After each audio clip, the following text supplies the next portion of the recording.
Muy bien, chicos, ¿cómo están? Muy buenas tardes. Por favor, ¿me pueden decir qué tal, Denilson, si me escuchan bien? Porque estoy en un cubículo y el eco es alucinante. O sea, el eco que yo siento de mi voz, pero quiero saber si ustedes, ¿qué tal, Naomi? ¿Sí? ¿Está bien? Ok, ok, perfecto. Lo importante es que estoy en Monterrico, Cristian. Estoy en Monterrico ahorita. Estaba por acá cerca y ya no llegaba a mi casa. Y dije, ¿qué tal? ¿Cómo están, chicos, los que me están saludando ahorita? Naomi, Fabiana. Bueno, Fabiana creo que sí, no me saludó. Julio César, ¿cómo están? Entonces, he aprovechado para dictar desde acá, ¿no? Siempre es un poco raro porque como no es mi computadora, pero he podido bajar el programa, el documento, todo bien. A ver, primero chicos, pedirle disculpas porque no pude estar el domingo, no pude ir al LUM, les mandé un mensaje, lo llegaron a ver, el mensaje que envié disculpándome. ¿Sí? Mandé un mensaje a su correo, excelente, sí, sí, mi mamá tuvo un desgarro en el brazo, nada grave por suerte, pero no podía mover, o sea, no puede mover el brazo hasta ahora, ¿no? Está totalmente inmóvil, entonces yo tenía que ayudarla, ¿no? Nos estamos turnando con los hermanos para ayudarla, porque mi mamá es zurda y justo el desgarro es en el brazo izquierdo, entonces no puede hacer absolutamente nada.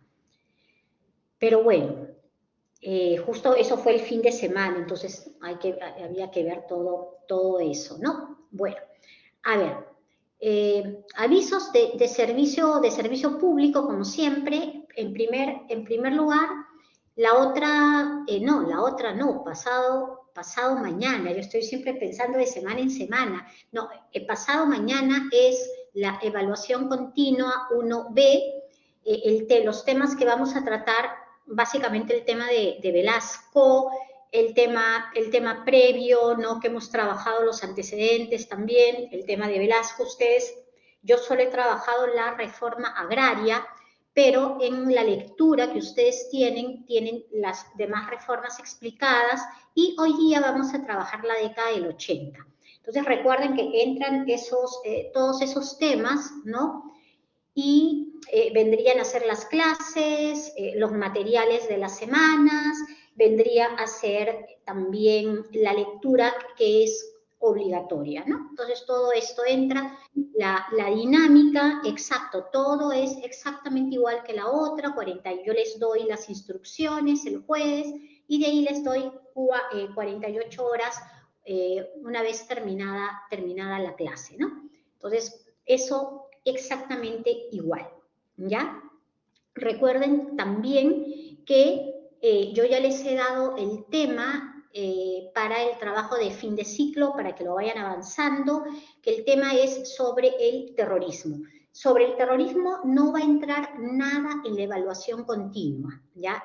Nada, por eso yo no voy a tocar nada del terrorismo, porque eso lo desarrollo en la última parte del curso.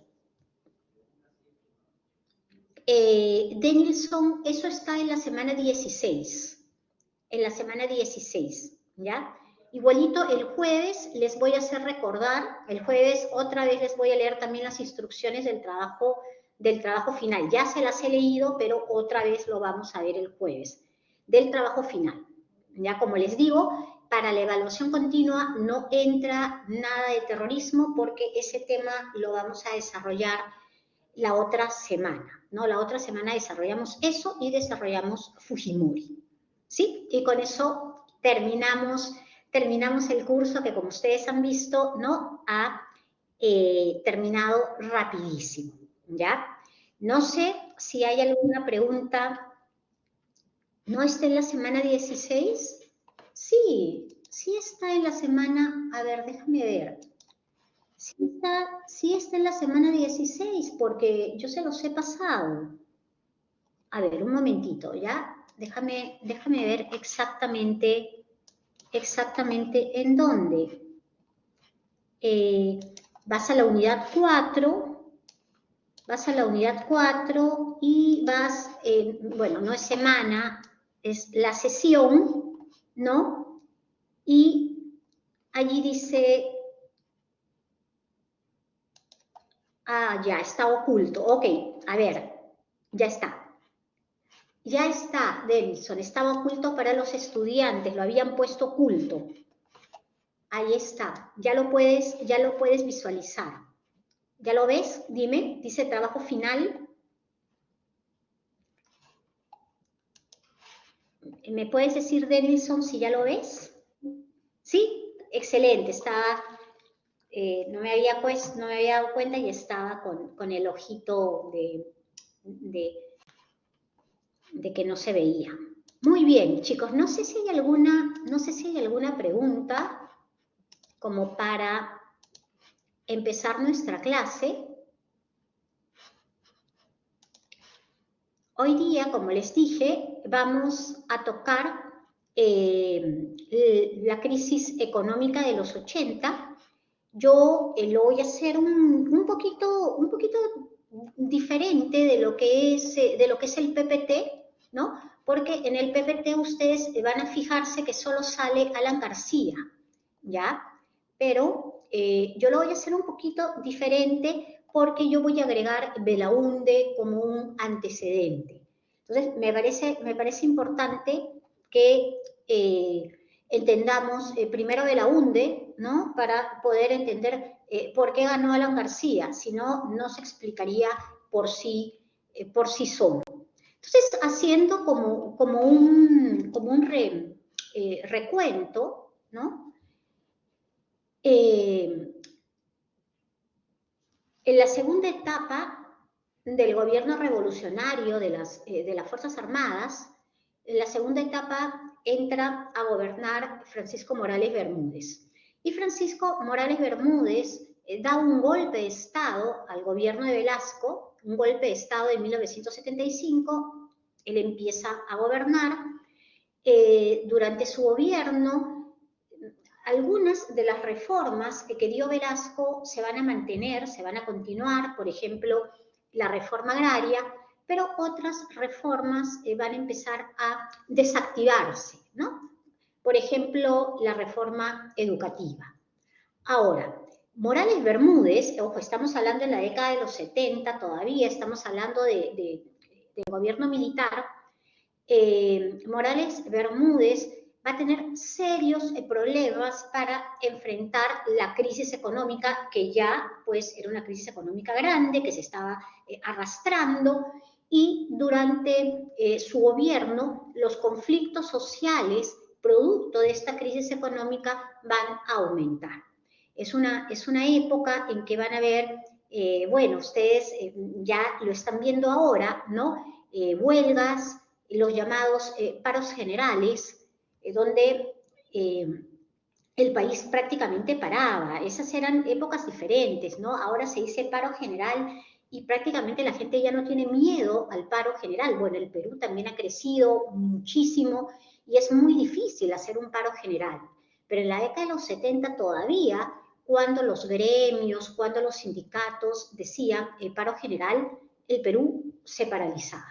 No salían los carros, la gente no abría los negocios, ¿no? Entonces, totalmente paralizado el país. Y esto ocurre durante el gobierno de Belaunde. Hay varios de estos paros generales que estaban, pues, plasmando el descontento popular, ¿no? El descontento ante una crisis que cada vez se hacía más grande porque, como les digo, Morales Bermúdez no estaba preparado para asumirla.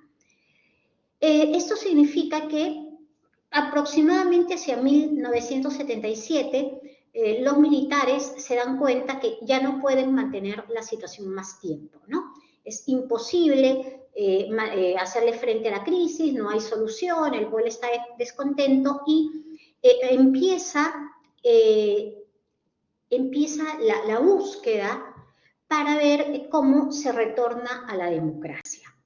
Esto no es fácil, ¿no? Porque en la época de Velasco, cuando sube Velasco, y esto yo lo mencioné en una de las clases, Velasco pues elimina el Congreso, prácticamente la Constitución no se usa, ¿no? Entonces hay que volver a armar prácticamente las instituciones democráticas. No hay una constitución, la constitución que se supone que es la que estaba pues en uso cuando Velasco da el golpe de Estado, es la Constitución de 1933, la Constitución de Sánchez Cerro. Pero la Constitución de Sánchez Cerro no servía ya, estaba totalmente desactualizada para las reformas, ¿no?, tan fuertes que había dado Velasco. Entonces había que crear una nueva constitución, esto no se podía pues crear de la nada, y para eso se decide hacer una asamblea constituyente. Hacia 1978 se convoca una asamblea constituyente, participan los partidos políticos tradicionales que existían en el Perú, que habían estado un poco desarticulados, pero que se vuelven pues a juntar, ¿no?, para estas elecciones. Participa el APRA, participa la izquierda, ¿no?, los diferentes movimientos de izquierda que habían, participa el PPC, una serie de partidos, ¿no?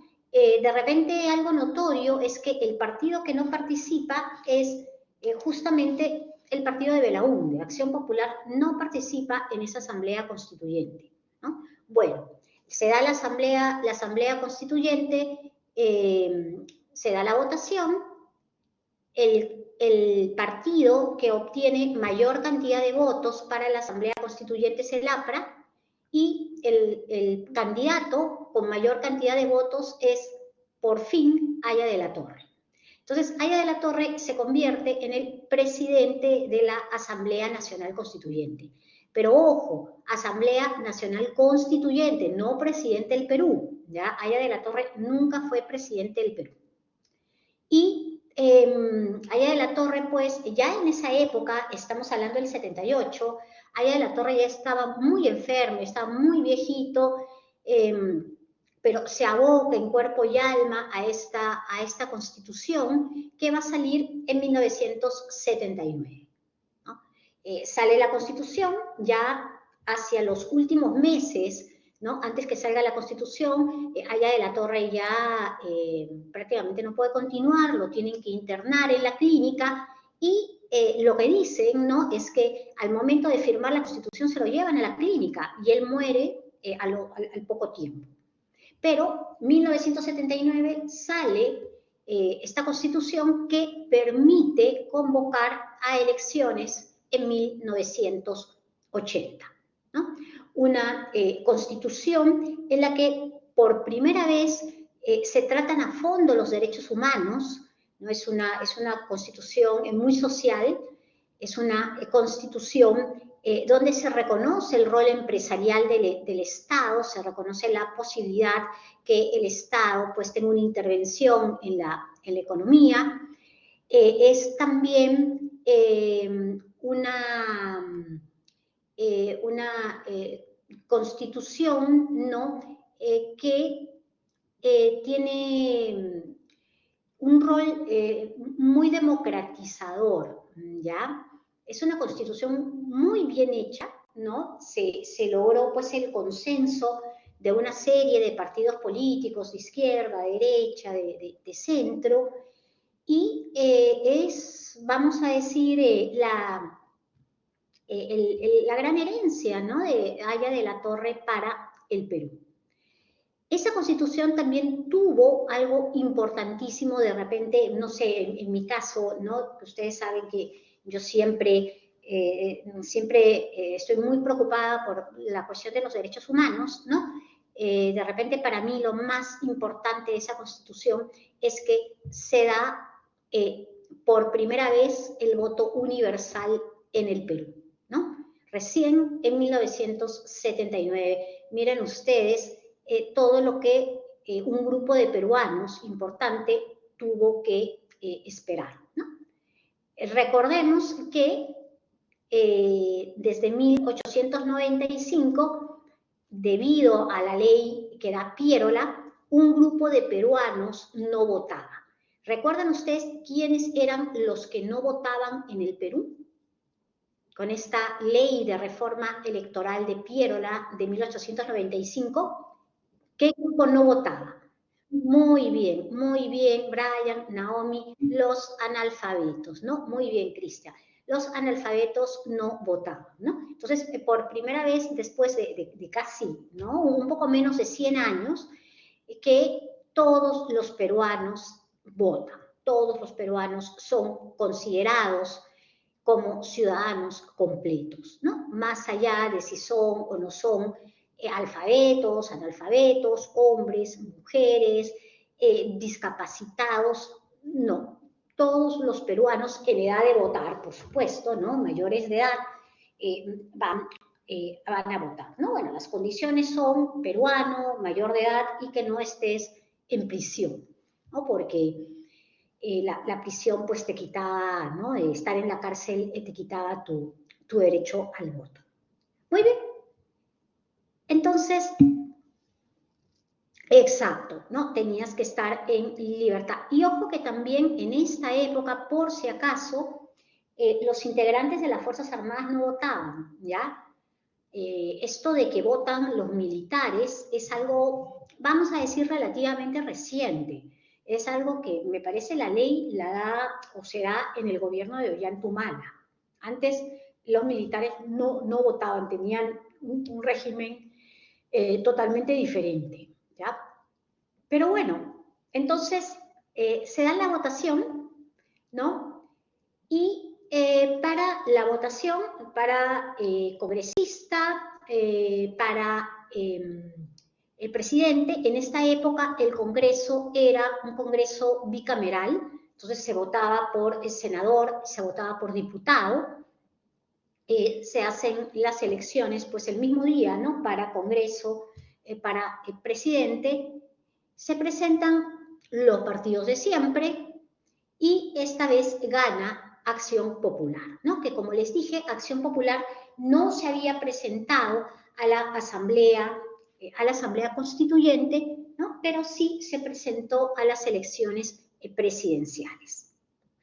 El candidato era el líder, ¿no? De Acción Popular, el líder histórico, Fernando Belaúnde Terry, que ya había gobernado el Perú justamente por esas cuestiones de la vida, ¿no? Él era el presidente al cual Velasco le había dado el golpe de Estado, ¿no? Entonces, anecdótico porque los militares le dieron el golpe de Estado en el 68, ¿no? Y en el 80, en 1980, estos militares son los que le van a dar el poder democrático, ¿no? Otra vez es algo, ¿no? Simbólico. Y siempre se ha dicho, ¿no? Que el que Belaúnde ganara estas elecciones significaba como una segunda oportunidad que el pueblo peruano le estaba dando para terminar algo, ¿no? Que había pues quedado quebrado. Y de esa manera retorna la democracia al Perú, ¿no? Una democracia que ha tenido pues sus puntos flacos, pero que definitivamente mucho mejor, 1000 veces que una dictadura. Hasta acá, chicos, no sé si tienen alguna pregunta o algo que quieran agregar.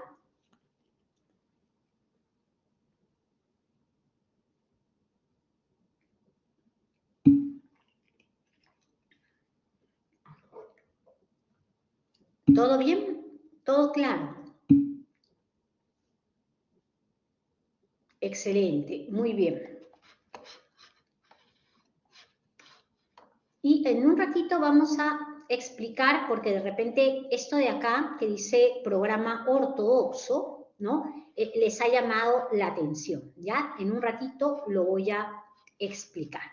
Bueno, entonces Belaúnde, ¿no? Sube por segunda vez al gobierno, regresa al gobierno, y es una época que realmente hay mucha esperanza en el país, ¿no?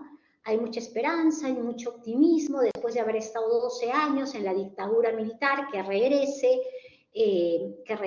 pues la democracia, se esperaba mucho, ¿no? Y Belaúnde también le puso mucho empeño.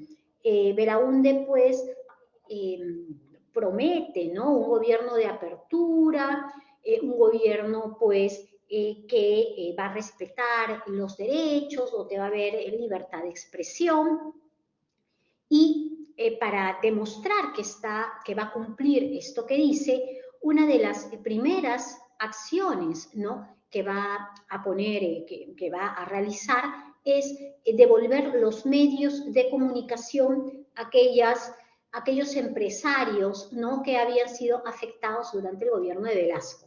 Entonces se devolvieron canales de televisión, se devolvieron diarios, como por ejemplo pues El Comercio, el Diario Expreso, también el Comercio pues de la familia Miro Quesada, el Expreso era de la familia de Ulloa, ¿no? Entonces, esto significó pues un acto de buena intención de Belaúnde hacia lo que era pues el empresariado nacional, ¿no? Sin embargo, a pesar de todas las buenas intenciones que tenía Belaúnde, un gran problema que se presentaba era que el Perú de 1980 no era el mismo Perú que Belaúnde había dejado.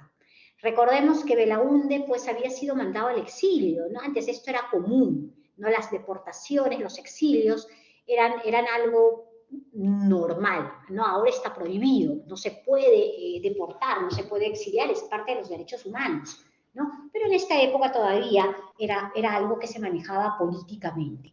Y había vivido pues 12 años alejado del Perú y no había visto de primera mano este cambio radical que se había generado debido a las reformas de Velasco, ¿no? Y ese es el gran problema, que Belaúnde no entiende esta transformación tan radical que se había dado en el Perú, ¿no? Y que, bueno, había una serie de puntos importantes, como por ejemplo, la migración. O sea, Belaúnde había visto la migración de los años 40, de los años 50, pero Belaúnde, por ejemplo, no había visto la migración de los años 70, que fue una migración que contribuyó a un mayor aumento de la población, ¿no? Ya en este momento, estas barriadas que nosotros hemos estudiado, ¿no? Velasco le cambia el nombre, ¿no? Velasco quita el nombre de barriada, que tenía una connotación negativa muy fuerte, y lo cambió por el de pueblos jóvenes. Entonces era la manera como se conocían, ¿no?, estos asentamientos. Ahora, en la actualidad, el término que se usa es asentamiento humano, ¿no? AAHH, ¿no? Asentamiento humano. Entonces, la migración era, ¿no?, uno de los procesos que, pues, Belaúnde no estaba preparado, ¿no?, con esta gran cantidad de gente que había llegado, sobre todo a la capital.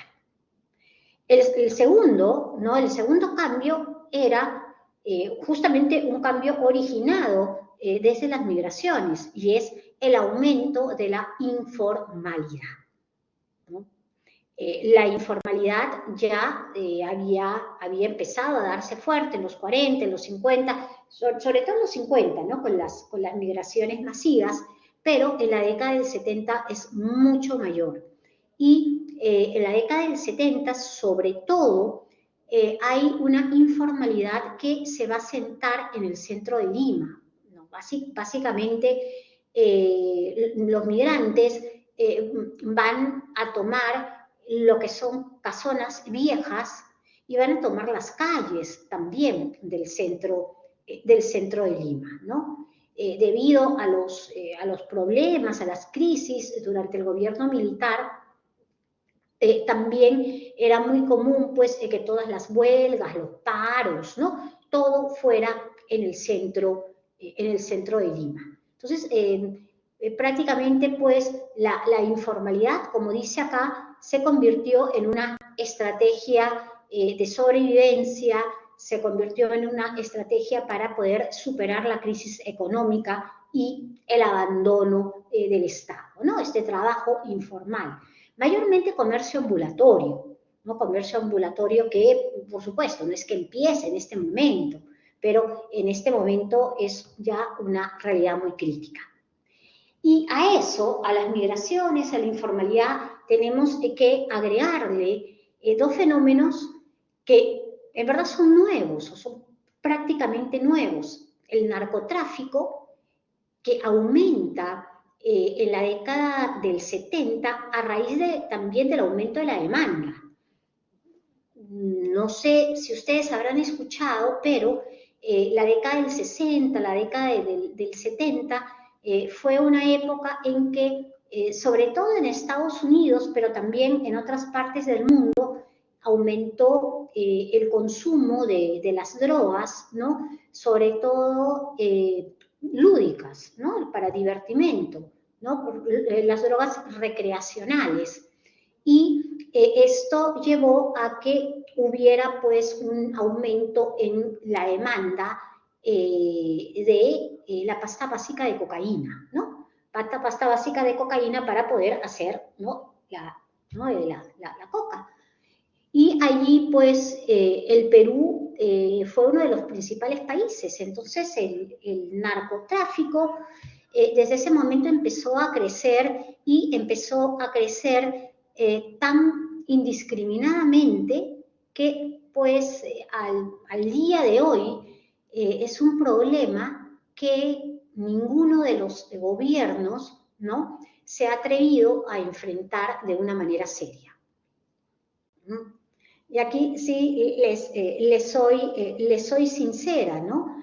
Ya lo hemos visto ahora con el asesinato de estos policías, que no es nada nuevo. O sea, eso no es nada nuevo, ¿no? Cada cierto tiempo ocurre lo mismo, cada cierto tiempo la policía manda a un grupo pequeño, desprotegido de policías a una zona del conflicto, ¿no? Y donde en verdad eso no es terrorismo tal cual, ¿no? Sino eso es narcotráfico, ¿no? Hay un grupo muy fuerte que tiene pues sus sicarios, ¿no? Su ejército de mercenarios y que se enfrentan a las fuerzas del orden o que conviven con las fuerzas del orden porque la realidad es muy compleja. Sí, Hubert, dime. Hola, profesora. ¿Qué Creo que se está mencionando sobre el atentado, ¿verdad? De los policías muertos. Exacto, sí, Ah, sí, ya. sí. Pero he escuchado que ellos han hablado de más del acto, definiendo el acto. No han Ajá, definido que quién lo ha hecho porque no tienen evidencia de quién lo ha hecho. ¿No? sí, No han salido pruebas contundentes, ni han salido personas, ni nada, para decir que ha sido el narcotráfico o el terrorismo, ¿no? Entonces, lo ujú, que han ellos definido a las personas es de acuerdo al concepto del acto, y el acto sí. es un acto terrorista, ¿no? Claro, porque no sabemos si son Eh, narcotraficantes ni nada por así hablando si fuera por la zona. No, no, no, allá hay narcos y hay terroristas, ¿no? Entonces, bueno, las cosas ahí como sí, son, las cosas no, como son, profesora. ahí sí discrepo ya, terrorismo exactamente ya no hay, ¿no? Y esto ya terminó hace varias décadas, bueno, unas dos más o menos, ¿no? Que exactamente terrorismo y terrorismo ideologizado, esto ya no existe, ¿no? Ya esto de que dicen sendero luminoso, remanentes de sendero luminoso, no. De repente hay personas que en algún momento han tenido que ser muy jóvenes debido a la época, ¿no? En algún momento pertenecieron a Sendero Luminoso, pero que en la actualidad ya están totalmente absorbidas por lo que es el narcotráfico. Por eso les hablo de mercenarios, ¿no? Personas pagadas por el narcotráfico que cumplen funciones, ¿no? Muy específicas. Y ojo que ya hay varias investigaciones sobre esto, ¿no? Hay varias investigaciones muy serias. Les menciono, si les interesa el tema, hay ahorita, un ratito, Hubert, para terminar la idea, hay un especialista muy serio, ojo, no es periodista, es un especialista, creo que él es sociólogo, no sé exactamente si es sociólogo o politólogo, pero se llama Jaime Antesana. Y él hace años viene ya estudiando este fenómeno desde la llegada. Él ha estudiado el fenómeno desde la llegada del terrorismo a la zona del Guayaba y del Brain, y luego viene estudiando ya estos últimos años el fenómeno del narcotráfico, ¿no? Se los recomiendo, Jaime Antesana, tiene muy buenos escritos, ¿no? Muy buenas investigaciones, tiene artículos periodísticos también de más fácil lectura, pero él es como, en la actualidad, es el capo, ¿no? O sea, si alguien quiere mencionar lo que está pasando en la zona del Brain, tiene que mencionar definitivamente a Jaime Antesana. Sí, Hubert, dime. Sí, profesora, lo que pasa es que quería tener un poco de fundamento al momento de hablar del concepto como tal. Lo que pasa es que a mí frecuentemente me gusta hablar con propiedad, intento hablar con propiedad al momento de citar cada Sí. palabra y hasta logro, hasta trato de irme a las raíces etimológicas, ¿no? Ajá. Soy como sí, entonces, y acabo de ver el concepto de terrorismo según la RAE, y es Sí. algo similar a lo que hemos visto en esos actos que han hecho las personas que, bueno, los delincuentes que han matado a los Sí. asesinos, ¿no? Sí. Entonces, justamente aquí les comparto en el chat que el concepto de terrorismo, según la Real Academia Española, que es la que mayormente nos regimos, ¿verdad? Y Sí, sí, sí. no quiero tampoco decir que hay terrorismo en este foro, de que es un aula, Sí. sino vaya, tampoco decir que es Entiendo narcotráfico, totalmente lo que quieres y decir. O sea, tú quieres decir, tampoco decir que es narcotráfico, porque no es sabemos zona, en realidad ojo, qué es lo, es zona de narcotráfico, eso ya está totalmente comprobado. Esa es una zona de narcotráfico muy fuerte donde hay grupos que ya están identificados con nombre y todo, o sea, con nombre de los líderes y todo. Ahorita no los manejo, no los recuerdo de verdad, ¿no? Pero ya eso sí está todo definido, los nombres, los grupos, la zona. En esa zona ya ha habido otros atentados también, en la misma zona también han muerto policías, ¿no? ¿Y por qué no decimos exactamente terrorismo, ya? Porque el terrorismo incluye fines políticos, ¿sí? Entonces, el narcotráfico no tiene un fin político. Entonces, ahí no podría, pero por supuesto, esto es como tema de debate, ¿no? Pero para no extendernos como en este punto, ¿no? Y para poder regresar a este tema, lo que quería sobre todo dejar claro es que esta problemática que la tenemos tan fuerte en la actualidad y que lamentablemente, ojo, ningún gobierno, porque ningún gobierno le ha hecho frente como debería, ¿no? Hacérsele, y es un problema ya endémico en el Perú. Es un problema lo que lo estamos arrastrando de décadas y es algo con lo que se topa de la UNDE y de la UNDE tampoco puede enfrentarlo. Y lo otro, ¿no? Que no quiero profundizar ahora, ¿no? Por eso no voy a hablar nada de eso porque lo vamos a tocar la siguiente clase, el otro martes tocamos el tema del terrorismo, ¿no? Y ahí les voy a dar también unos alcances interesantes sobre lo que es realmente el terrorismo, ¿no? Hay estudios muy interesantes de terrorismo a nivel mundial, ¿no? Exacto, exacto, ¿no? Los quispe, ojo que los quispe palomino y de repente los menciona también la otra clase porque los quispe palominos son un fenómeno interesante, ¿no? Es un fenómeno interesante. Me hacen acordar, si me olvido, la otra clase de los quispe palomino, o sea, la clase del martes, me hacen acordar, porque ahí justamente con los quispe palomino está el punto de quiebre, ¿ya? Como digo, la violencia terrorista empieza en este momento, ¿no? 1980, abril de 1980, Sendero Luminoso empieza su guerra popular, empieza su vida pública, vamos a decirlo así, y eso va a continuar pues durante todo el gobierno de Belaúnde. El gran problema es que Belaúnde enfrenta esto sin tener efectivamente un plan, ¿no? Ahora,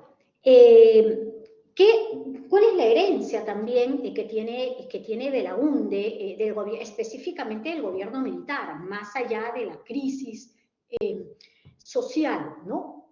Recordemos que, en primer lugar, pues Velasco, y esto lo tienen en la lectura, Velasco había estatizado una serie de empresas que eran empresas extranjeras, básicamente empresas extranjeras que monopolizaban los principales recursos del país y que antes, ¿no? Antes de Velasco, estaban en manos de extranjeros, básicamente extranjeros. El 80% del empresariado nacional, del empresariado del Perú, que estaba en el Perú, ¿no? Antes de Velasco, eran extranjeros.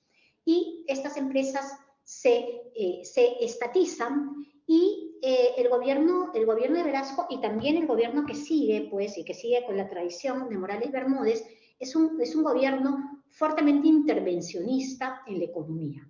Esto quiere decir que hay un control de precios, hay un control en el mercado cambiario, ¿no? O sea, se controla la compra y venta del dólar, se controla pues la producción de las principales industrias, ¿no? Es un intervencionismo económico. Y eso es lo que recibe Belaúnde. Y paralelamente, por supuesto, está la corrupción, ¿no? Que eso pues la hemos tenido desde el inicio de la República, no hay manera, parece, de deshacernos de eso y pareciera que cada vez es peor. Y de otro lado, también un serio problema en la capacidad administrativa, ¿no? Lamentablemente, pues, muchos de los puestos que eran puestos considerados como de confianza, pero que eran puestos claves en el gobierno de Velasco, fueron dados a militares que no estaban, pues, preparados para asumirlos, ¿no? O a personas, pues, que no tenían las capacidades necesarias. Entonces, esto es lo que recibe Belaúnde. ¿Y qué hace? ¿Qué hace Belaúnde con esto? ¿No? Belaúnde empieza a aplicar el llamado programa ortodoxo. ¿Sí? A ver, ¿qué significa la palabra ortodoxo? Cuando hablamos de algo que es ortodoxo, ¿qué significa?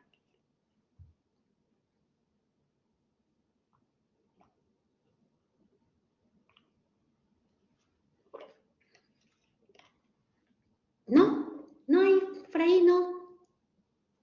Pero han escuchado.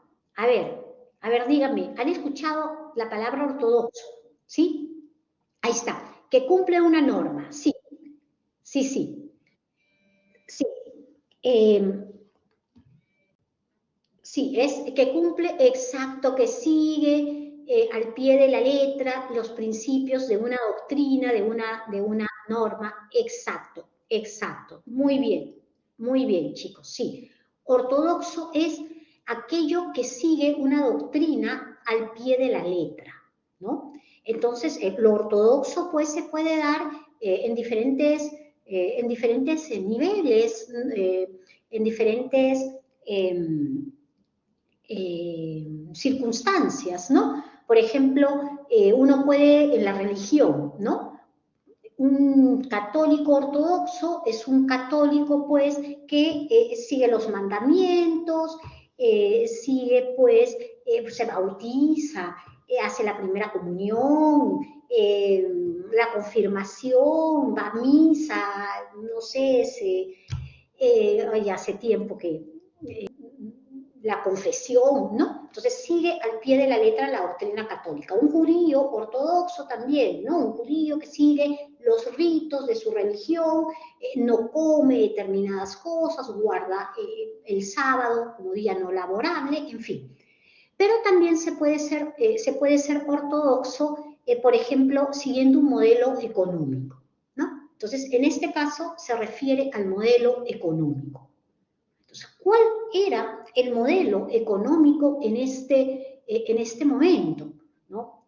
Y aquí sí tengo que tomar un poquito lo que está pasando en el mundo, porque en el mundo ya a partir de los 70 y ya entrando en los 80 hay un cambio fundamental en el modelo económico.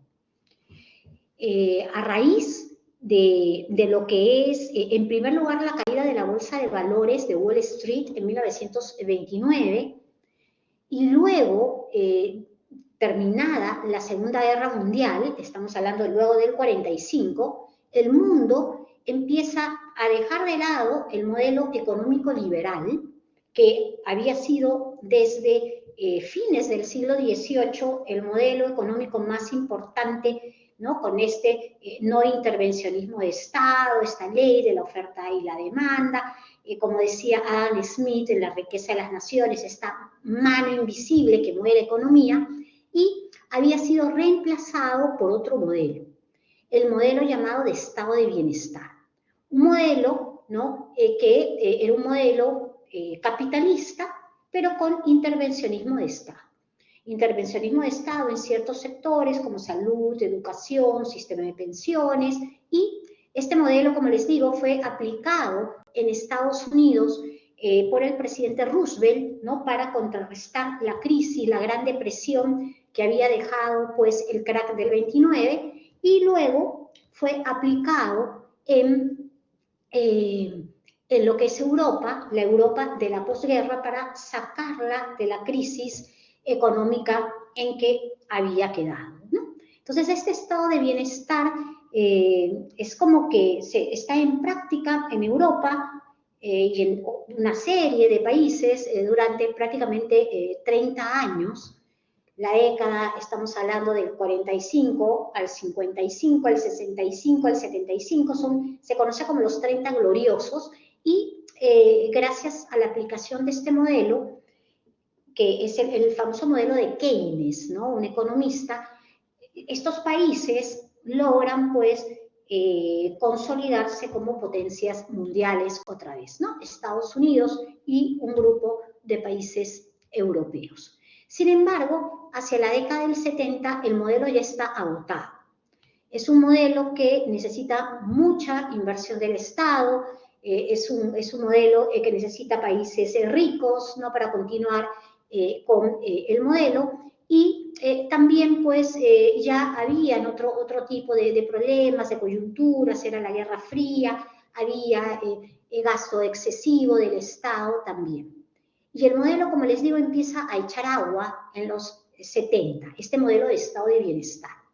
Y es justo entonces, estamos hablando de 1973, hay una crisis mundial del petróleo que es la que le da el puñetazo final al modelo, ¿no? Y no solamente eso, sino que paralelamente a esto se ha estado desarrollando otros modelos económicos, ¿no?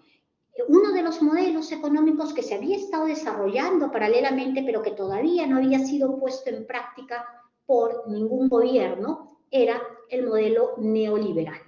El modelo neoliberal salía del liberalismo económico, pero era un modelo mucho más agresivo, ¿no? No solamente pues iba hacia esta no intervención del Estado, sino que limitaba completamente la participación del Estado en la economía, como un Estado que solo daba leyes, como un Estado que pues está ahí para permitir, por ejemplo, situaciones como los monopolios, ¿no?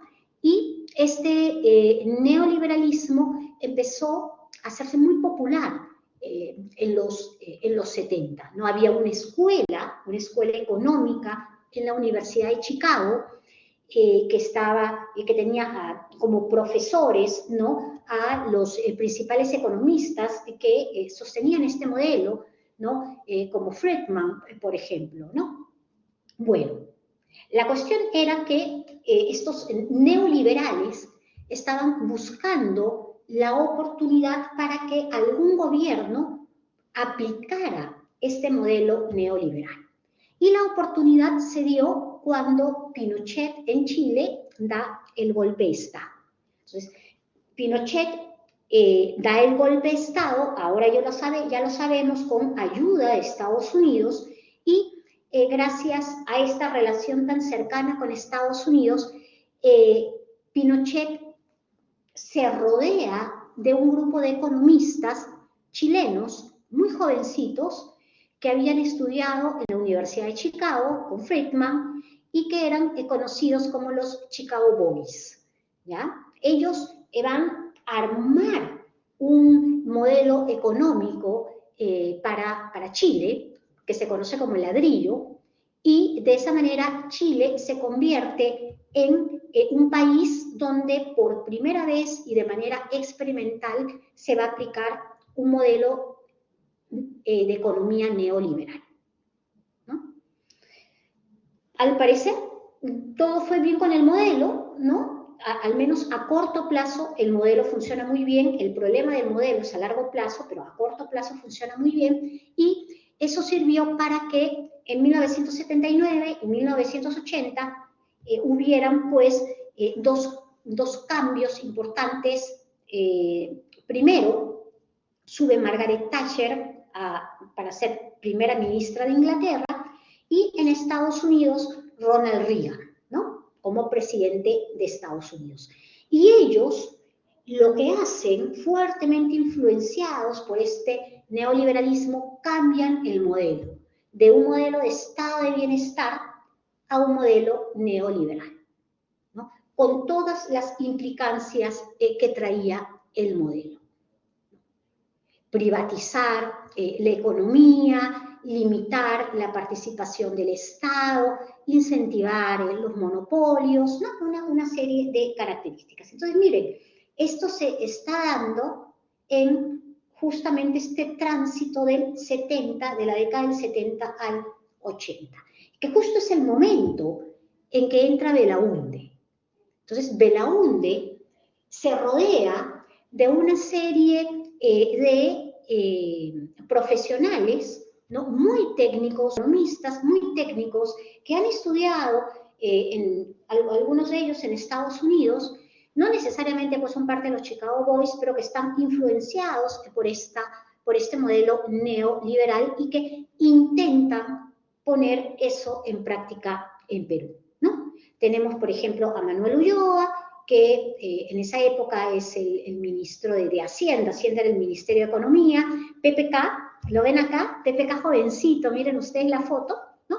Entonces, con este grupo se trata en Perú de hacer el tránsito hacia una economía neoliberal, ¿sí?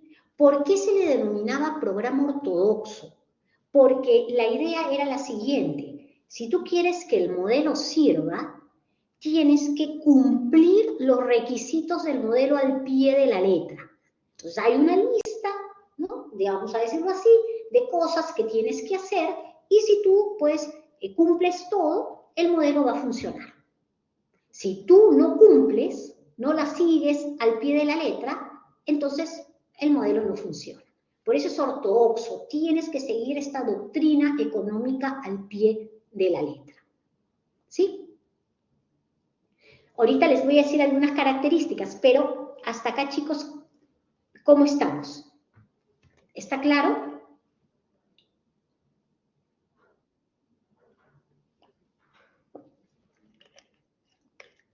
Se escucha absurdo esa cosa de ortodoxa. ¿Por qué? No creas, ¿verdad? Fujimori lo aplicó de manera ortodoxa prácticamente y le funcionó muy bien. Le funcionó muy bien el modelo. Fujimori sí lo hizo, ¿no? Mientras que Belaúnde no lo hizo. Y ahorita vamos a ver por qué. Entonces, ¿qué te pedía el modelo? ¿Ya? Varias cosas, pero vamos a ver como lo más importante, ¿no? Primero, reducir la participación del Estado. Esto significa pues que el Estado ya no podía seguir financiando programas sociales, el Estado ya no podía seguir gastando tanto en educación, en salud, en sistema de pensiones, ¿no? Había que privatizar, ¿sí? Esto es importantísimo, hay que vender las empresas del Estado. En segundo lugar, el modelo te pide no gastar, tener austeridad fiscal. Entonces, tú puedes ganar plata como Estado, ¿no? Pero en lugar de gastarla pues haciendo hospitales, gastarla haciendo colegios, ¿no? La guardas, ¿sí? Porque no intervienes en la economía, ¿sí? No eres un gobierno gastador, la guardas. Esa es la austeridad fiscal, ¿sí? Eliminar la economía paternalista. Esto significa eliminar las restricciones, ¿no? En lo que es el comercio de importación y de exportación, abrir la economía, ¿no? Que sea de libre mercado, ¿sí? Que entre la competencia extranjera de manera radical, de manera violenta, pero que entre, ¿ya? Estimular la inversión extranjera, que va de la mano, ¿no? Mercados abiertos, ¿sí? También pagar la deuda externa, ¿no? Pagar la deuda externa a tiempo. Porque claro, si tú quieres que te presten dinero, ¿no? Los principales organismos mundiales, como el Banco Mundial, como el Fondo Monetario Internacional, entonces pues tienes que pagar tu deuda externa, ¿no? Sí, te van a ayudar, de repente pues te hacen, ¿no? Te hacen un plan, ¿no? Un plan de pagos, ¿ya? Bueno, entonces, estos eran pues los requisitos más importantes y que supuestamente el gobierno de Belaúnde tenía que cumplir al pie de la letra para que funcionara el modelo. Sin embargo, Belaúnde no lo hizo, ¿no? No lo pudo hacer.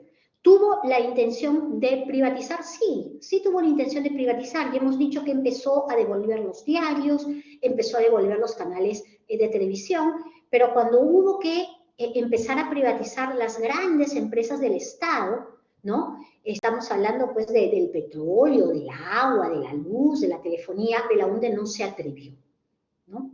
No se atrevió, había mucho temor de hacerlo, había mucho temor del conflicto social, había mucho temor a la reacción del pueblo, ¿no? Porque recordemos pues que allí trabajaban una cantidad inmensa de personas que eran empleados públicos y que tenían derechos, ¿no? Entonces, no se llegó a hacer, ¿no? Por ejemplo, el control de la moneda, ¿no? Había que devaluar la moneda, había que eliminar los subsidios del Estado, ¿no? Los subsidios es este porcentaje que el Estado cubría de los precios, y no solamente era en productos de consumo básico, en servicios que salían mucho más baratos porque estaban subsidiados por el Estado, sino también hasta el dólar estaba subsidiado, ¿no? Entonces, esto no se hizo porque también Belaúnde tuvo mucho temor de retirar los subsidios y ahí pues viene una alza inmediata de los precios, es lo que se llama el shock económico, y no se hizo. Tampoco la austeridad fiscal, porque Belaúnde era arquitecto y Belaúnde veía en términos de construcción el progreso del país, había que construir, ¿no? Si queríamos modernidad, progreso, había que construir. Había que hacer carreteras, había que hacer edificios, había que construir, construir, y eso cuesta plata. Entonces, esta austeridad fiscal no se dio. Se construyó la marginal de la selva, se construyó una serie de proyectos nacionales de vivienda. En Lima estuvieron los más importantes, como las torres de Limatambo, las torres de Marbella, las torres de los precursores en Surco, Ciudad Satélite Santa Rosa en el Callao, ¿no? En fin, una serie de proyectos de vivienda importantes. Por lo tanto, Belaunde no pudo realizar este modelo, poner en práctica este modelo como debía, ¿no? Y ahí pasamos pues al ejemplo que me gusta hacer siempre, es como cuando uno está enfermo y el doctor va al doctor y el doctor te manda un tratamiento, ¿no? Te dice tienes que tomar este jarabe tantas veces al día, tienes que hacer tus gárgaras, te tienes que abrigar, no tienes que salir, ¿no? Tienes que guardar reposo. Pero al final de cuentas, si lo haces esto al pie de la letra, ¿no? Sigues este tratamiento al pie de la letra, te vas a curar. Sí, esa era la idea, ¿no? Seguir este modelo al pie de la letra para salir de la crisis. Y Belaunde no lo hizo. Entonces es como, ¿no? Que yo no tomo el jarabe cuando debo tomarlo, no me abrigo, me voy de fiesta y al final estoy más enferma de lo que estaba al comienzo. Y esto es lo que terminó ocurriendo, ¿no? Lo que terminó ocurriendo es que no se pudo detener la crisis, sino que la crisis aumentó. Aumentó la inflación, ¿no? Aumentó la devaluación de la moneda, aumentaron los conflictos sociales y a eso tenemos que agregarle que estábamos en plena época del terrorismo. Entonces, ahí tenemos una crisis completa. Preguntas. Preguntas hasta acá, chicos.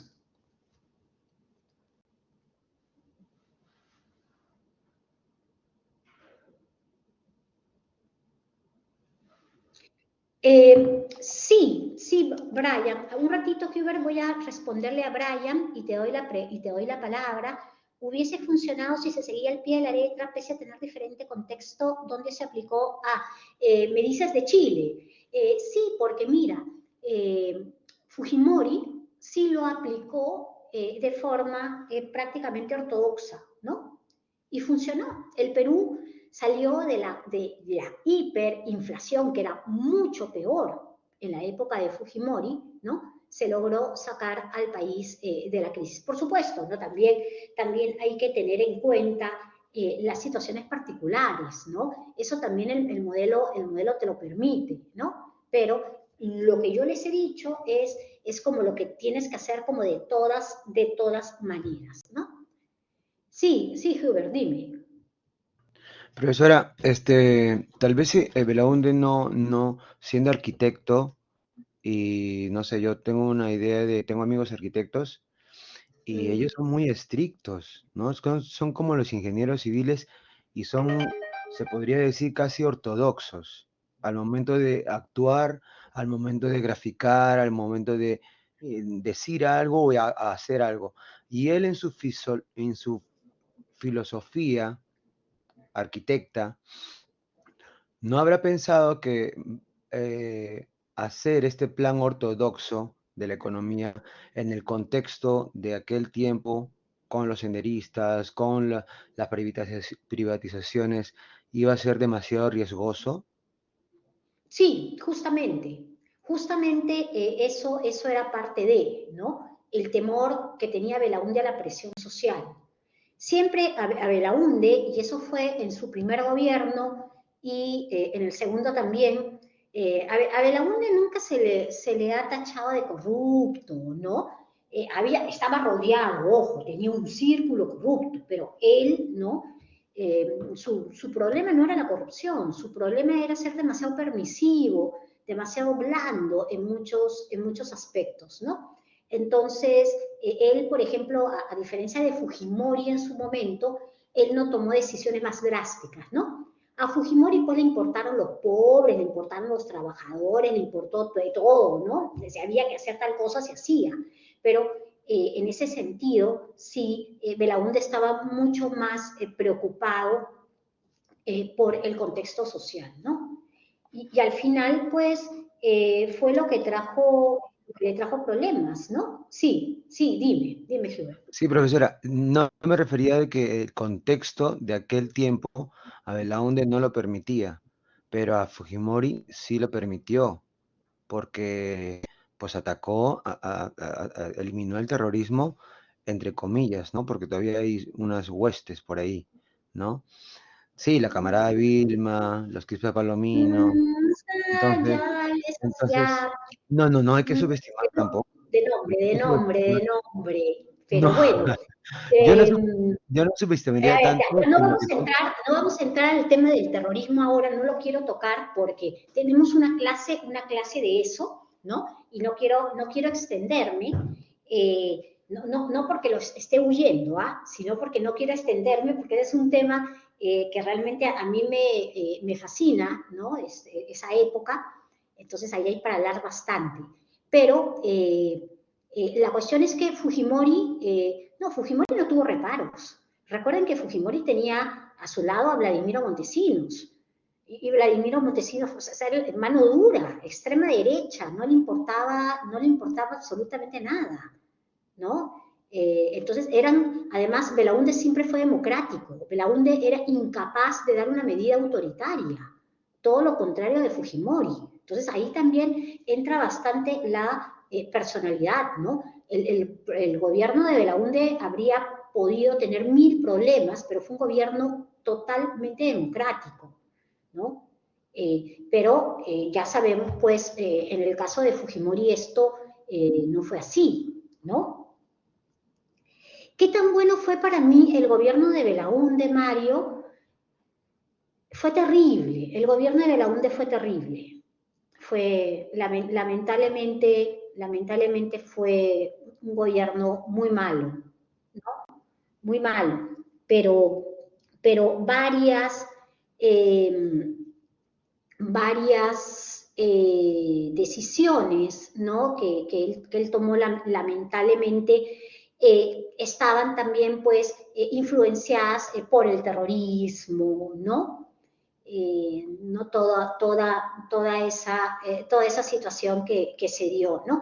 Y ojo, que también hubo mucha corrupción durante el gobierno de Belaúnde, tenía un círculo también muy corrupto que se benefició del Estado, ¿no? Pero bueno, llegamos, ¿no? Eso nos permite entender el siguiente gobierno, nos permite entender el gobierno de Alan García, ¿no? El de Fujimori, Mario, lo vamos a ver en nuestra clase de Fujimori. No me quiero tampoco alargar allí, porque pues Fujimori también es un caso muy particular, ¿no?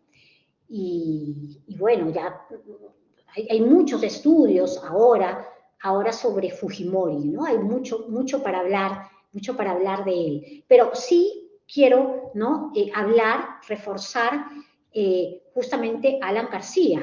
¿Por qué? Porque no se entendería la victoria de Alan García si no se entiende el fracaso de Belaúnde, ¿no? El fracaso de una postura de derecha más tradicional da pie a que el electorado peruano en las elecciones de 1985 decida votar por algo completamente diferente, que en este caso es el APRA, ¿no? Ya Aya de la Torre había muerto en el 79 y Alan García se había convertido en el sucesor de Aya de la Torre. Alan García había sido criado políticamente por Aya de la Torre, a pesar de que un sector de la pradura, ¿no? de la APRA antigua, estaba en contra. No crean pues que todo el mundo quería a Alan García y que Alan García era... No, había un sector de apristas antiguos que no les gustaba a Alan. Y eso generó un rompimiento al interior del APRA, ¿no? Y es un rompimiento que, bueno, se jala hasta el día de hoy. Pero bueno, Alan había sido parte de la Asamblea Nacional Constituyente, Alan había sido formado por Haya, y el APRA gana en 1985, ¿no? Pero gana también de una manera muy particular, porque el APRA no consigue la cantidad de votos necesarios para ganar en primera vuelta. Entonces, supuestamente, para primera vuelta queda en primer lugar Alan García y en segundo lugar Alfonso Barrantes Lingán, que era el candidato de la Izquierda Unida, ¿no? Todos los partidos de izquierda habían hecho un frente, habían conformado la Izquierda Unida. Y Barrantes Lingán era un buen candidato, ¿no? Una persona muy querida, no solo en el círculo de la izquierda, no era partidarizado, o sea, no era miembro de un partido de izquierda en particular, ¿no? Pero era pues una persona muy bacán, vamos a decir, dentro de lo que era toda este grupo de izquierda, ¿no? Como el más carismático de la izquierda, vamos a decirlo así. Y él queda en segundo lugar, tienen que pasar a una segunda vuelta, pero Barrantes se retira. Barrantes renuncia, ¿no? Se ha especulado mucho sobre por qué Barrantes renunció, no hay algo que diga así son las cosas. Siempre se ha dicho que Barrantes renunció por la situación de crisis del Perú, la fuerte crisis económica, también por la situación del terrorismo, ¿no? Que Barrantes no quería sumir al país en una división, no dividir al país en una segunda vuelta, que ya hemos visto qué es lo que pasa, ¿no? El país se polariza en las segundas vueltas. Y en ese momento, pues, lo importante era estar unidos para poder enfrentar el terrorismo. Pero también se ha dicho que Barrantes renuncia porque definitivamente no iba a poder ganarle a Alan García, ¿no? Era definitivamente ir a una segunda vuelta en la que iba a perder. Él había, en primera vuelta, había estado muy abajo de Alan García y era muy difícil que la izquierda, pues, en una segunda vuelta capte esa cantidad de votos, ¿no? Alan García, pues, no era una Keiko Fujimori, ¿no? Alan García, pues, en ese momento era popular, vamos a decirlo así. Entonces, sí podía captar una cantidad de votos, ¿no? No había un voto anti-Alan, es a lo que me refiero. Y Barrantes renuncia y de esa manera Alan García gana.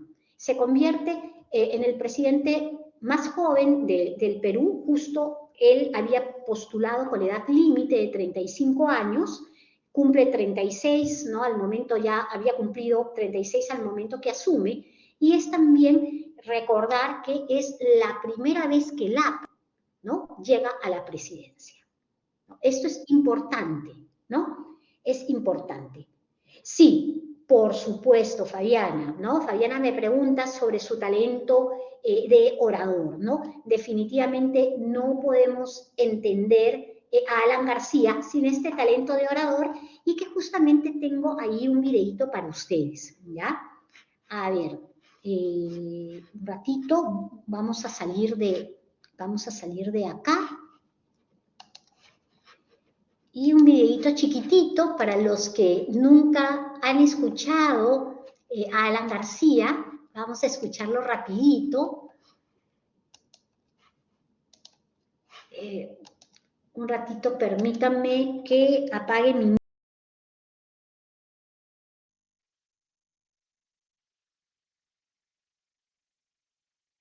De manera que por todos estos conceptos yo vengo a...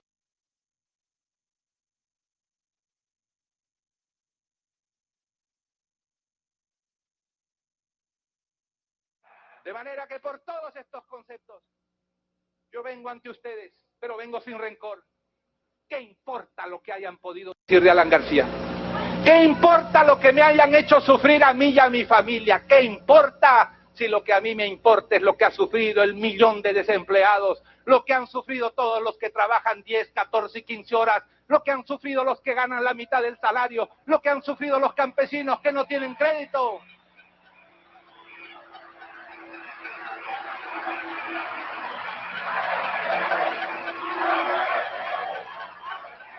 Yo me acuerdo de ese hermoso verso de Calderón de la Barca que todos aprendimos y repetimos, porque caminando las calles y muchas veces solo, yo decía, ¿cuándo pasará esto? ¿Cuándo volveré a ver el Perú?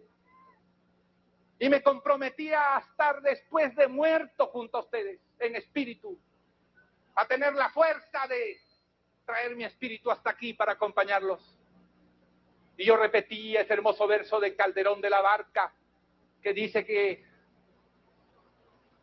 yo sueño que estoy aquí de estas prisiones cargado, y soñé que en otro estado más lisonjero me vi, que es la vida un frenesí, que es la vida una ilusión, una sombra, una ficción, y el mayor bien es pequeño, que toda la vida es sueño y los sueños, sueños son. Y a mí me parece súbitamente un sueño estar frente a ustedes. Y a mí me parece súbitamente una añoranza cumplida estar frente a ustedes. Y a mí me parece súbitamente que quizás he muerto y estoy frente a ustedes.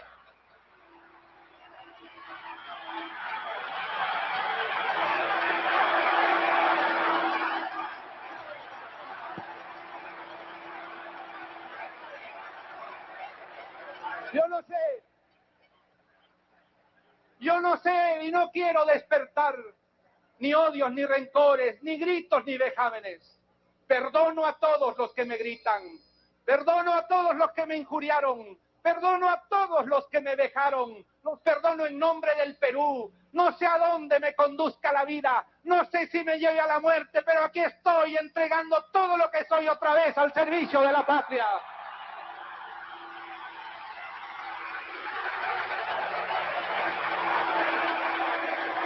¡Arriba los corazones! ¡Arriba las esperanzas! ¡Arriba la juventud! ¡Viva el Perú! ¡Viva Ivo La Torre! ¡Viva el APRA!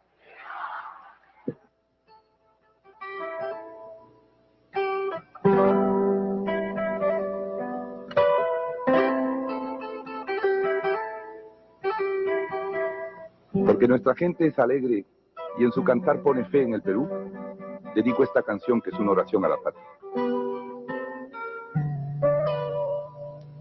Cosechando mis mares, sembrando mis tierras, quiero más a mi patria.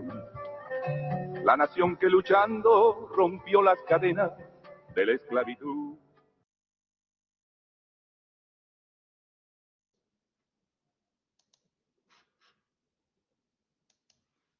Ahí está, chicos. Quería que escuchen de todas maneras eso.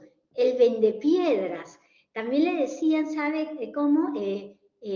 Vendedor de cebo de culebra, ¿no? Que podía, pues, ¿de dónde? A ver, sí, ahorita explico este discurso, ese discurso que les he pasado,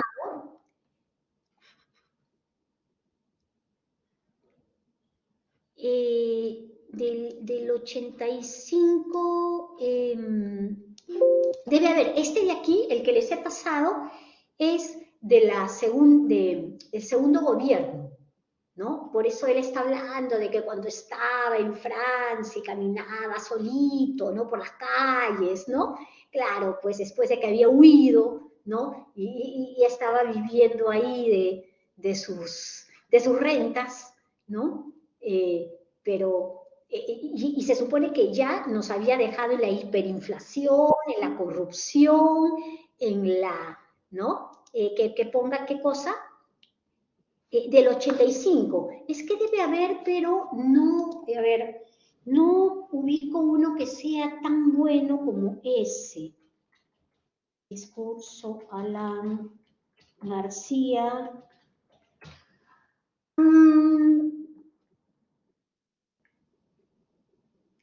Es que son largos, son largos. Creo que este es el mejor, no hay fragmentito.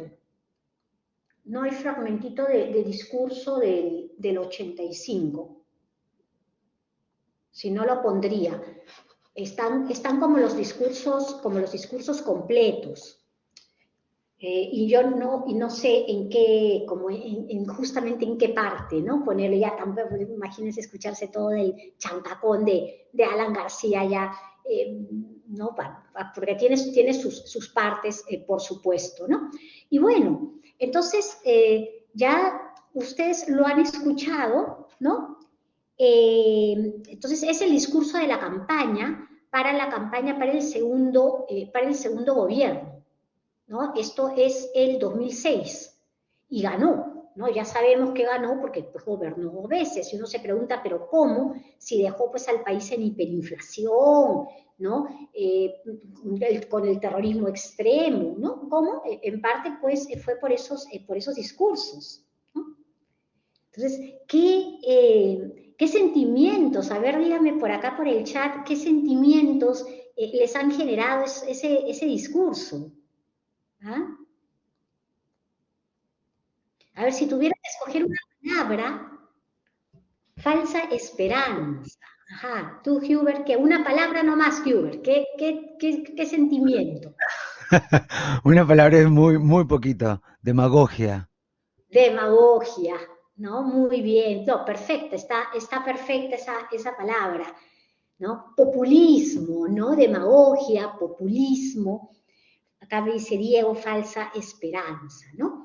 Pero bueno, Alan García gana entonces y había temor al APRA, ¿no? Se imaginarán pues que históricamente nosotros hemos hablado de eso, había un temor muy grande de cómo el APRA iba a gobernar, pero Alan García decide hacer una especie de promesa con el Dios y con el diablo, ¿no? La promesa de gobernar para los más pobres, pero respetando los intereses de la élite económica, algo prácticamente imposible. Sí, Hubert, dime. Sí, profesora. Quería agregar algo que usted mencionó que por qué es que él había ganado o por qué la gente todavía había confiado en él pese a todo el desastre que había hecho. Y usted mencionó que era pues a través de la demagogia, citando obras literarias y poemas, ¿no? Yo creo que otro motivo que ha hecho que la gente elija nuevamente por él es por la misma situación de la idiosincrasia del peruano, ¿no? La falta de cultura, la falta de interés en educarse, la falta de interés de la responsabilidad social que tenían que tener los educadores, ¿no? O los profesionales, el individualismo que existía, esa criollada que existe en los genes del peruano, que podemos cambiarlo y lo estamos haciendo poco a poco, pero vaya, no sé, pero es algo que existe hasta ahora, ¿no? Yo creo que eso ha sido mucho más de lo que un señor como Alan García se pare y ¿no? Es que haya gente que le crea, haya gente que se lo crea, haya gente hasta ahora que hayan creído que este señor con un sombrero podía pues salvar. ¿Por qué esa gente, las personas? ¿Por qué? Porque han quitado las clases de educación cívica, han quitado las clases de religión, han Sí, quitado no, todo. es lo que, sí, eso pasa también, ¿no? Y ojo, que esta especie de ignorancia política no es solamente de una clase social, ¿ah? Eso es lo que yo siempre digo, o sea, no es que el pueblo sea ignorante, en verdad, es que esto es transversal. Entonces uno puede encontrar gente de muy buena posición económica que también es ignorante y que de repente no creerá en las mismas cosas que cree una persona de clase social baja, pero que cree en otras cosas también que son increíbles, ¿no? Entonces, esta ignorancia es una ignorancia transversal, que va más allá de la educación, va más allá del estatus económico, va más allá del estatus social, ¿no? Como les digo, es transversal. Cada grupo tiene sus propios fantasmas. Y entonces ahí hay que luchar, pues, ¿no? Luchar contra eso, pues, a todo nivel, ¿no?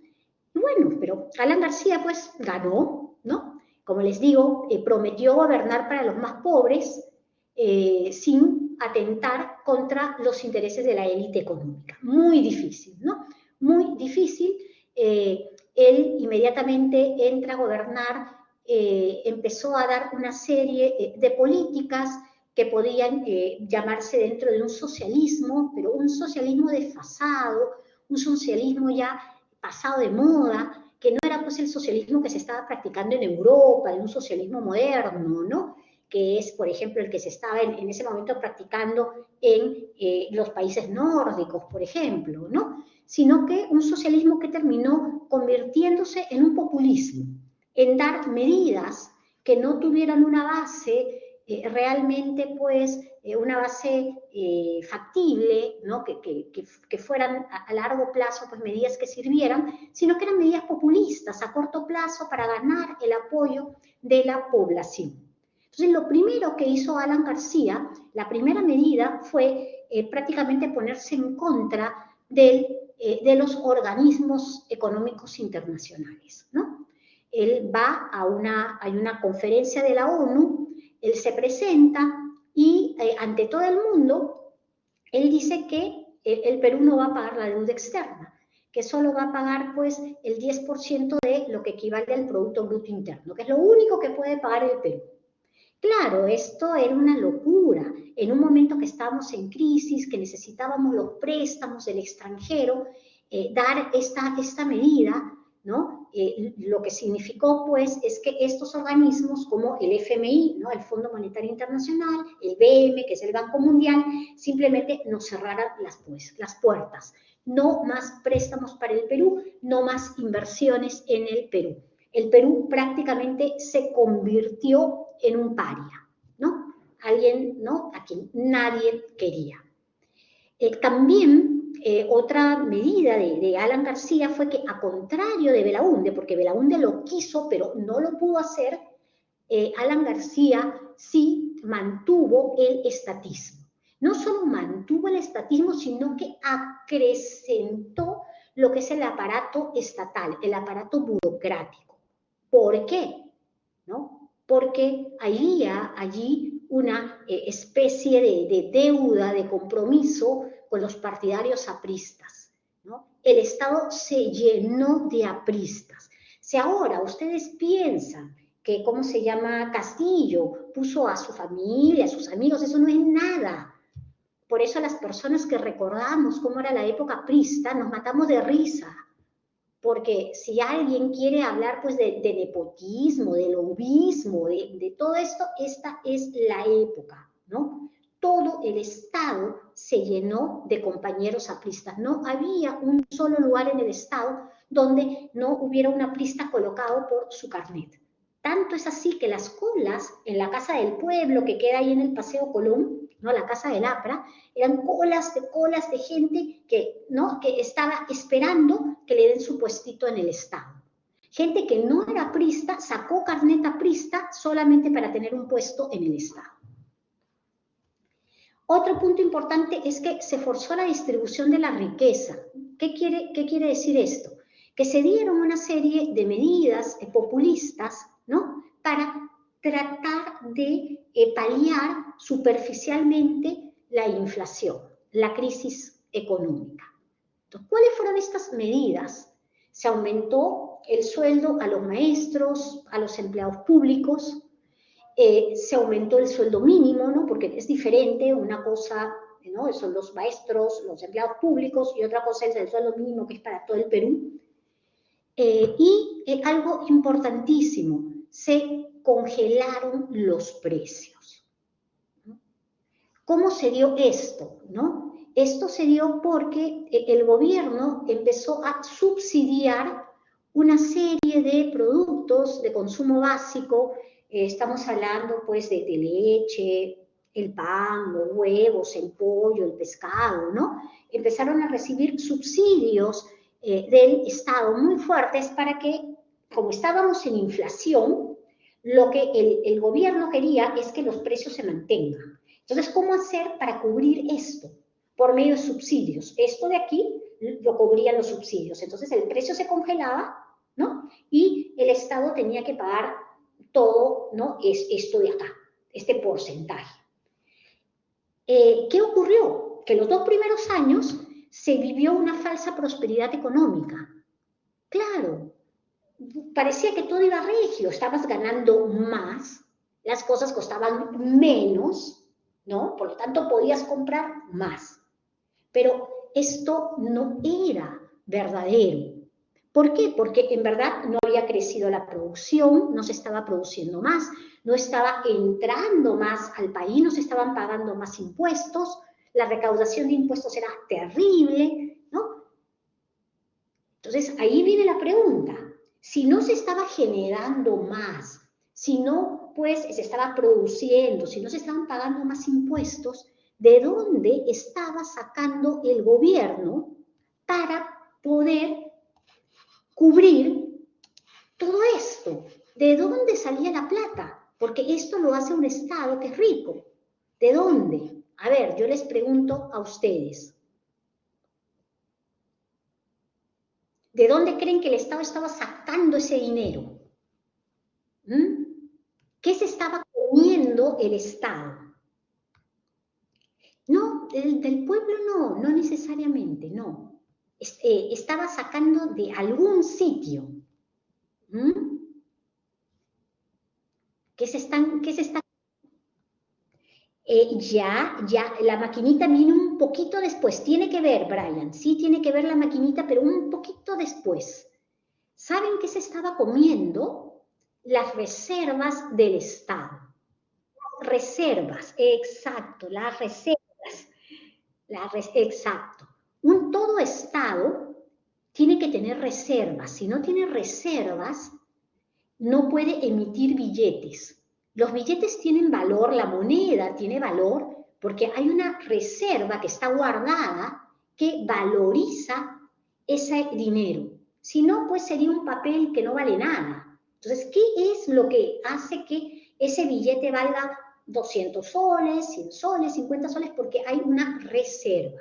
Esa reserva puede ser en metálico, ¿no? En oro, como bien lo ha dicho Diego, o puede ser en divisas. Las divisas es la moneda extranjera, ¿no?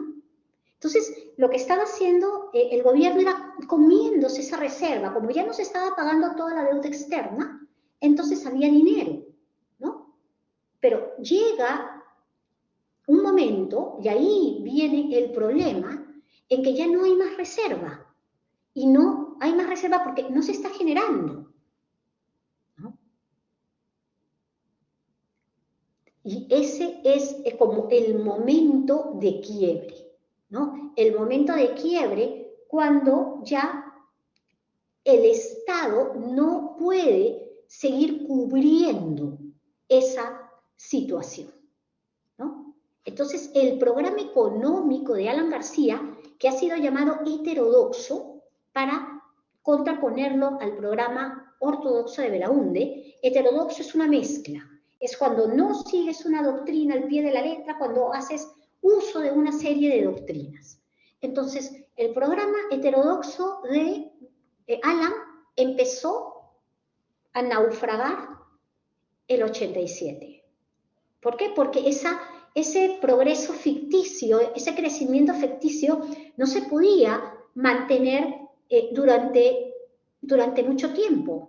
Entonces, ¿qué es lo que hace el gobierno? Ahí viene lo tuyo, Brian, ¿no?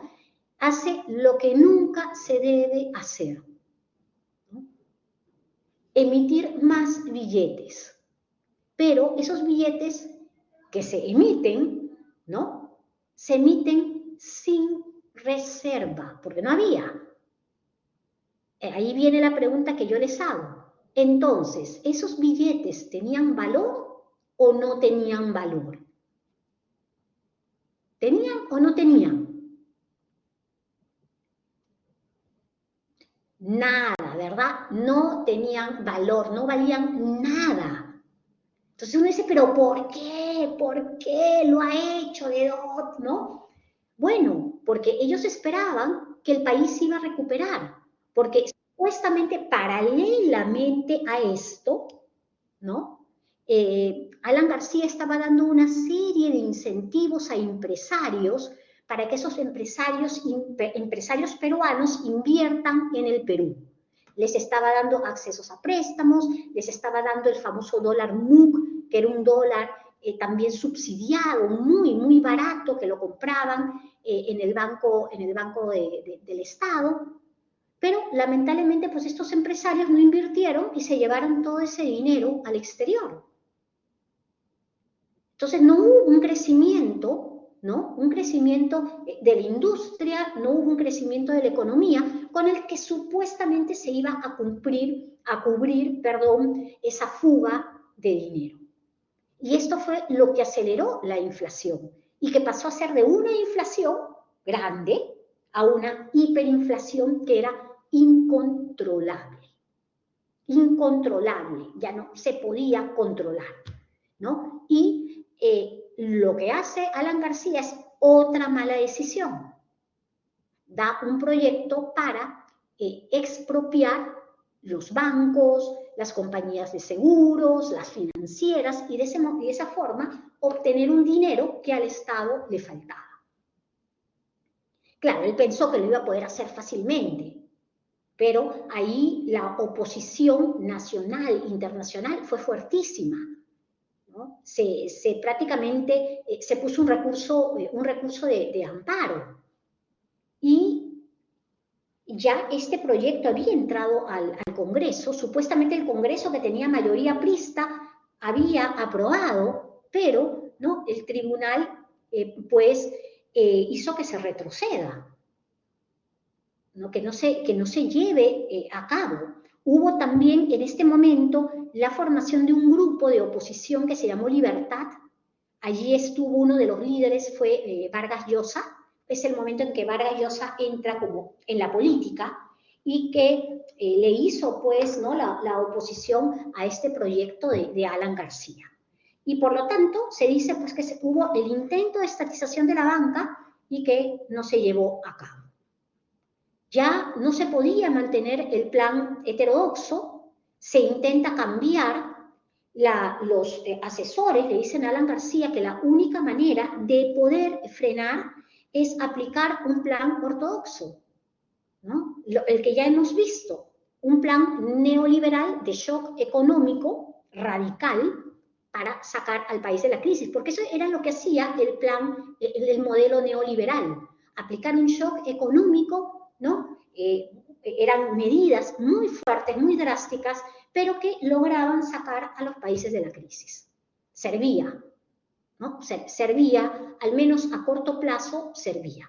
Pero Alan García no quiso aplicar el modelo porque también tenía temor, porque era un modelo muy drástico, como lo vamos a ver con Fujimori, ¿no?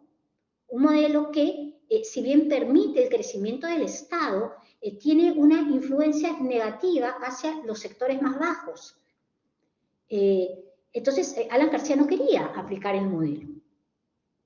Y esto llevó a que tratara de tapar los huecos, ¿no? Con medidas que al final terminaron acrecentando el problema. Y eso llevó, ¿no? a que en un momento ya la inflación llegara a ser pues una inflación hiperinflación, porque no es una inflación normal, es una hiperinflación de alrededor del 7.000%. ¿No? Ya los precios se habían disparado, se daban los famosos paquetazos, que eran estas alzas de precios de un grupo de productos.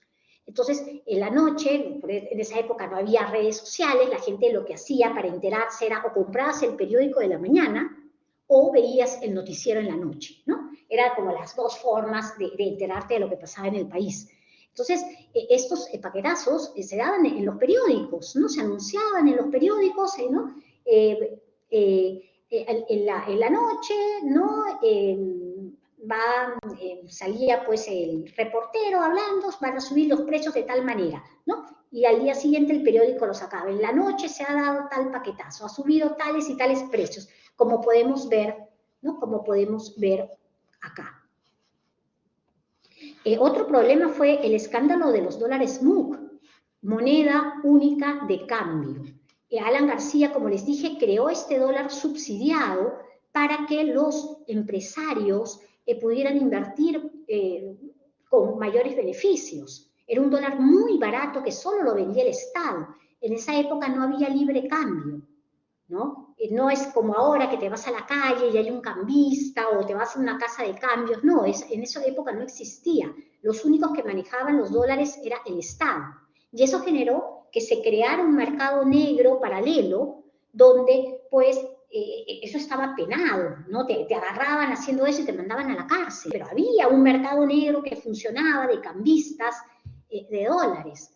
Entonces fue toda, pues, ¿no? un escándalo de corrupción con el cual, pues, muchos empresarios se vieron beneficiados y que salieron del país llevándose grandes cantidades de dinero, ¿no? La especulación de los precios, ¿no? La especulación es cuando, pues, yo guardo, ¿no? Acaparo una cantidad de productos, no los saco al mercado, espero que los precios suban y luego, cuando los precios han subido, salen. Entonces, eso significa que hay un momento que hay escasez, porque yo he acaparado, los he guardado, estoy esperando que el precio suba y cuando sube, lo saco a precio altísimo, ¿no? No iba al mercado, no había nada, se regresaba, subía el precio, regresaba y estaban las cosas. Terrible. Entonces, una situación de inestabilidad económica fuertísima, ¿no? Y aquí pueden ver ustedes, esto es Belaúnde hasta el 85, entra Alan García, da estas medidas, 86-87, ¿no? Pareciera el 86 que esa falsa prosperidad, este crecimiento ficticio, y luego a partir del 87 ya se dispara, ¿no? Y ya no tiene, pues, arreglo, ¿no? Fujimori tiene que dar el shock económico, ¿no? Que es, pues, llevar la inflación a la realidad, que lo voy a explicar mejor cuando veamos Fujimori, y con la aplicación del modelo neoliberal, pues la economía logra estabilizarse, ¿no? Que es prácticamente lo que tenemos hasta ahora, ¿no? Tenemos una economía, una de las economías más estables de la región que ha soportado, pues, pandemias, presidentes vacados, ¿no? Entonces todos somos como el milagro, ¿no? El milagro americano. Todo el mundo se pregunta cómo lo hacemos, ¿no? Hay una nota buenísima en la BBC, de repente la encuentran, creo que salió el año pasado, fines del año pasado, de nota de periódico, explicando cómo el Perú mantiene una economía relativamente, ojo, con todos los problemas que tenemos, pero relativamente buena comparada con otras economías que se han venido abajo a raíz de la pandemia y de la guerra de Rusia-Ucrania, ¿no? Entonces, mal que bien, ojo, no estoy diciendo que nuestra economía sea linda, preciosa, ¿no? Pero mal que bien, ¿no? Nos hemos mantenido, ¿no? Con subidas y bajadas.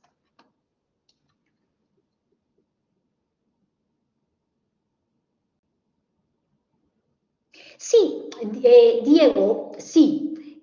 Hay una cuestión ahí de la estabilidad de la economía. Pero ojo, Diego, aquí hay algo importante y es algo que lo han dicho también muchos economistas, muchos estudiosos. Crecimiento económico no es igual a desarrollo económico. Y eso justo lo hemos visto en la pandemia, ¿no? Que podemos tener una reserva muy alta de dinero, ¿no? O bueno, hasta antes de la pandemia, porque en la pandemia hemos tenido gastos fuertes, muy fuertes, pero el problema es el desarrollo económico, ¿no? Nos invirtió en salud, nos invirtió en educación, nos invirtió en sistema social y estamos pagando eso, ¿no? Ya vimos de todos los problemas de un Estado que haya estado totalmente alejado de la salud, ¿no? Eso creo que es lo más característico, ¿no? Creo que vemos también el problema de la falta de inversión del Estado en educación. ¿Y qué les voy a decir del sistema de pensiones, no? Si parte del problema, por ejemplo, de mi mamá, pues que se ha desgarrado el brazo, mi mamá tiene sistema de pensión del Estado, y no encuentras atención médica, no encuentras, no, te pagan poquísimo, no te pagan, ¿no? Los viejitos tienen que hacer colas, pues, ¿no? Durante días para cobrar su pensión. Hay una serie de problemas, ¿no? Como digo, crecimiento económico no es igual a desarrollo. Entonces ahí hay que tener esas cosas claras, ¿no? Pero es salir de la crisis, estabilizarnos, esto sí, totalmente cierto. El modelo funciona. Lo vamos a ver con Fujimori, ¿no? El modelo funciona. También pasó con Chile, ¿no? También pasó con Chile, ¿no? En fin, el problema también es a largo plazo, ¿no? Ya hemos visto los problemas a largo plazo que ha tenido el modelo en Chile, que ya reventó, ¿no? Cuando se dieron todas estas manifestaciones que hubieron en Chile, es porque ya el modelo había reventado, ¿no? En Estados Unidos también, ¿no? Estados Unidos es un país que tiene, yo no sé cómo se mantiene, porque tiene unas deudas terribles, ¿no? Tiene fuertes problemas. Miren ustedes los problemas de educación que tiene Estados Unidos, ¿no? El sistema de salud pública en Estados Unidos es terrible también, ¿no? Claro, pero existe, o sea, está ahí, ¿no? Hay educación pública, hay salud pública, pero ya no es de calidad, ¿no? Ahí hay varias cositas como para conversar sobre eso, ¿no? Pero bueno, termina este gobierno de Alan García con una desilusión total de la población. ¿Por qué? Porque primero había votado por un modelo de derecha de Belaunde, no había funcionado, había, ¿no?, una derecha moderada, luego había votado por un modelo de centro-izquierda de Alan García, ¿no?, una izquierda moderada también, tampoco había funcionado, y definitivamente ya la población peruana estaba preparada para a lo nuevo, a lo diferente, ¿sí? A lo que venga, ¿no? Y esa es la coyuntura en la que llega Fujimori. Fujimori llega en un momento de un país harto políticamente, ¿no? Que ya no tiene fe política, que está aburrido, está harto. Y Fujimori sabe sacarle realmente provecho. Lee muy bien las necesidades de la población, ¿no?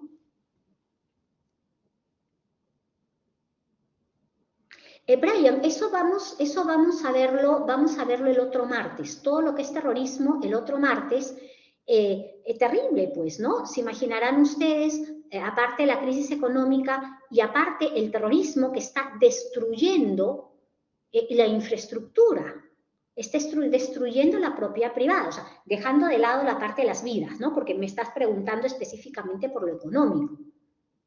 Entonces, no solamente pues es la crisis, sino que de repente pues destruyen torres de alta tensión. Eso cuesta plata.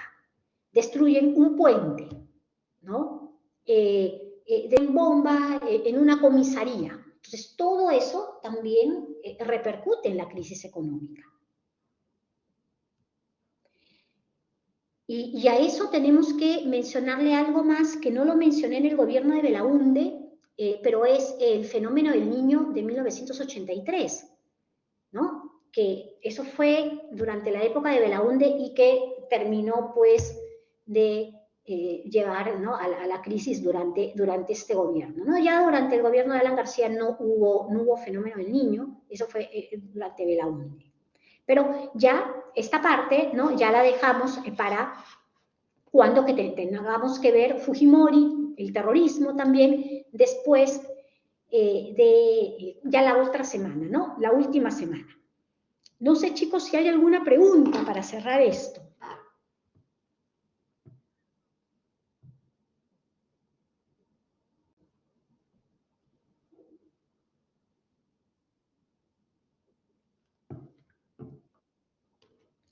¿Todo bien? ¿Sí?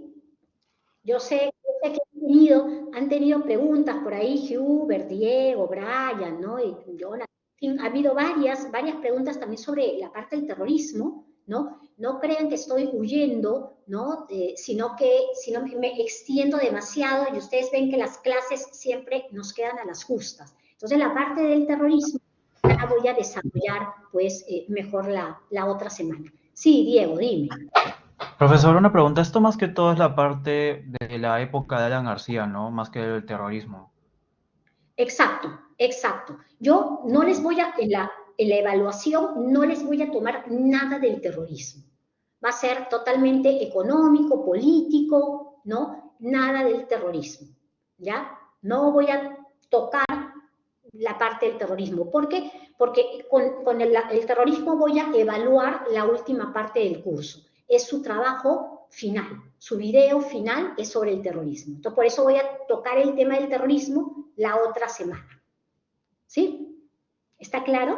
O sea, para pasado mañana no tienen que estudiar nada del terrorismo. Si ustedes están en el aula virtual y encuentran algo del terrorismo, no lo tocan, ¿ya? No lo tocan, porque eso lo vamos a ver la otra semana.